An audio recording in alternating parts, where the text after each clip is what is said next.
The wind caught the doors of the livery and slammed them shut with a hollow boom.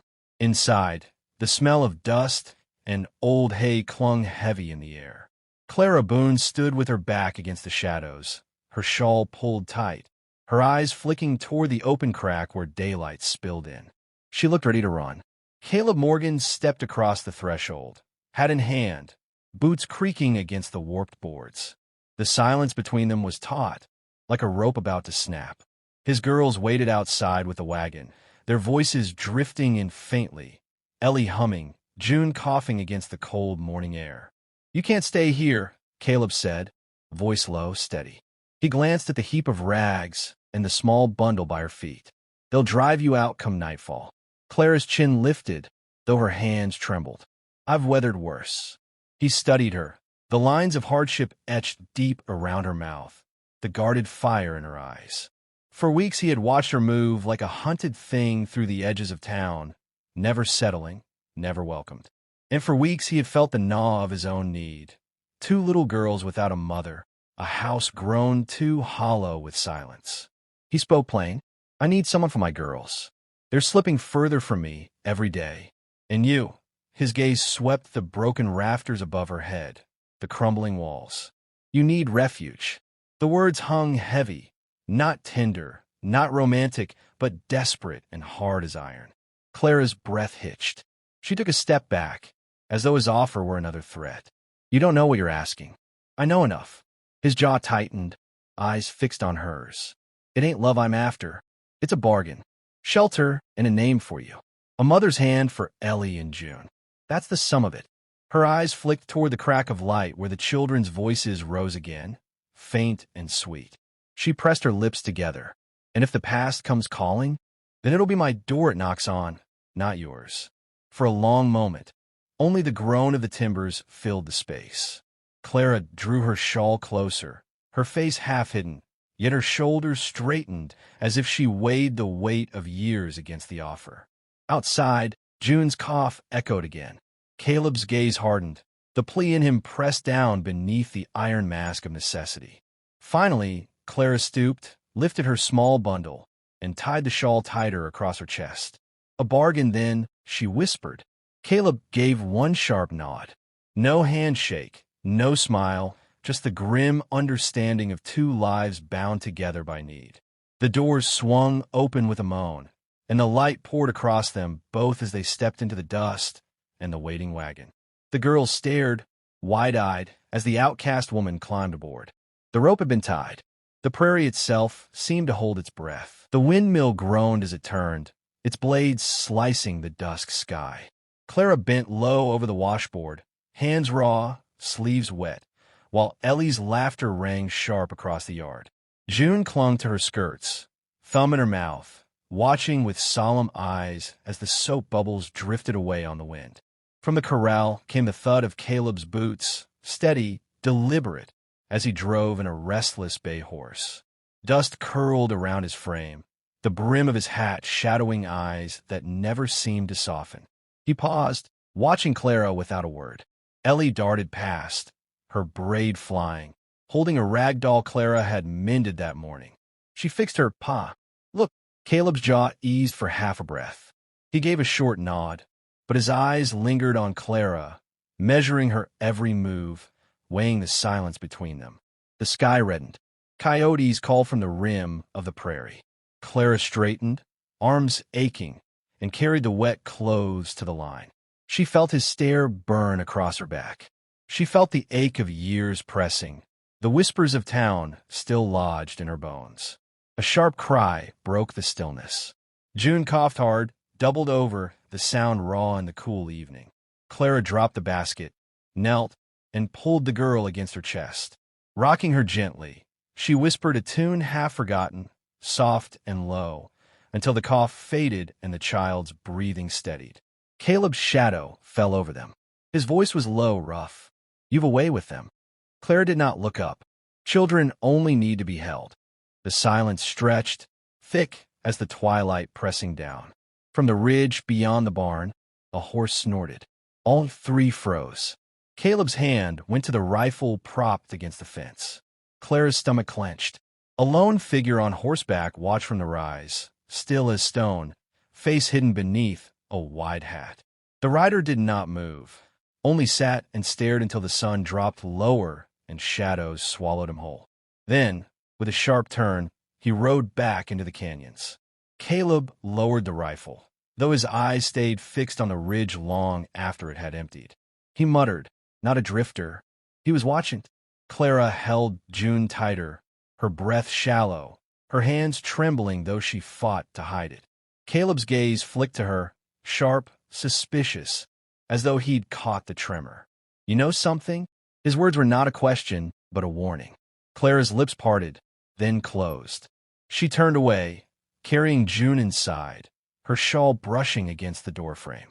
Behind her, Caleb stood in the fading light, hands still on the rifle, eyes narrowing at the darkening ridge where the stranger had vanished. The windmill creaked, the coyotes wailed again, and the prairie whispered promises of trouble yet to come. Hoofbeats shattered the stillness. The ranch yard trembled under the weight of riders charging in, torches flaring, iron clashing. The dogs barked wild and frantic until a gunshot split the air and silenced them. Caleb burst from the doorway, rifle in hand, lantern light throwing long shadows across the dirt. Clara was already outside, skirts whipping in the wind, eyes wide as the riders drew up. At their head sat Jeb Rawlins. His grin gleamed white under the brim of a black hat, scar cutting jagged across his cheek. He swung from the saddle with a predator's ease, spurs jangling, boots grinding dust. "Well, ain't this a sweet picture?" he drawled, eyes crawling over Clara. "You thought you could vanish, darlin'? Thought you could run from me?" Caleb stepped forward, rifle raised. "You best ride on." Jeb's gaze shifted, cold amusement flickering. "And you must be the widower cowboy I've been hearing about. Taki and strays, huh? Don't you know she's mine?" Clara's voice cracked, but it carried. "I was never yours." The outlaws laughed, the sound sharp as breaking glass. Jeb circled closer, slow and deliberate. "You wore my brand once. That makes you mine till I say otherwise." Caleb's rifle never wavered. Not tonight. For a heartbeat, the world narrowed to torchlight and breath. Then Jeb spat in the dirt, eyes flashing. "You don't know what you saddled, cowboy. She'll cut you down same as she cut me." Clara stepped forward, trembling yet fierce, her voice steadier now. "I cut nothing but your hold over me. You think chains make you a man? They only made me hate you." Jeb laughed again, but there was a strain in it, a twitch at the corner of his jaw. He turned, calling over his shoulder, "Boys, tell him what happens when you steal a Rawlins woman." The gang shifted, rifles raised, the night thick with gun oil and smoke. Caleb raced, jaw clenched, finger on the trigger, though he was outnumbered 3-1. Clara moved to his side. Her hand brushed his sleeve, not pleading but steadying. She lifted her chin toward Jeb. "You want me? You'll have to come through me first." Jeb froze, eyes narrowing, as if seeing her anew. "You always at fire, girl. I like that. But don't fool yourself. Fire burns out." Clara's voice cut sharp. "Not before it takes the forest with it." The riders muttered, uneasy, shifting in their saddles. Caleb glanced at her, stunned at the steel rising in her. The truth weighed heavy in the air.